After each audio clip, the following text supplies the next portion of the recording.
This is the Weber grill side cutting board. I think technically it's just a cutting board, but I like to say grill side because I keep it next to my grill at all times. So I wanted to show you guys how this thing is held up at being outside, tucked away on my grill for the last, what was like 6 or 7 months, even despite rain, sun, heat, cold weather, just to show you guys how it's held up.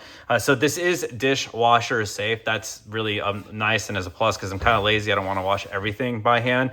And it is good as like obviously a cutting board. So as far as knives goes, you can see maybe if I look, if you can, the camera can catch it up, but there are some knife markings on there. So just like any cutting board, it will, show some of those grooves and those cuts if you're cutting on directly on this.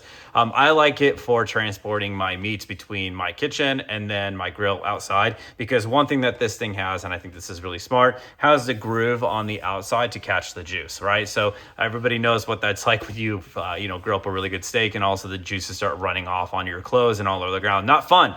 So that groove is there intended to catch that and prevent that from happening. Aesthetically, it looks really nice. I do like how thin this thing is, although it's incredibly sturdy. A very, very nice hard material, so I don't have to worry about it ever breaking. But aesthetically, it just looks really nice and clean against my grill, and that's why I picked it up.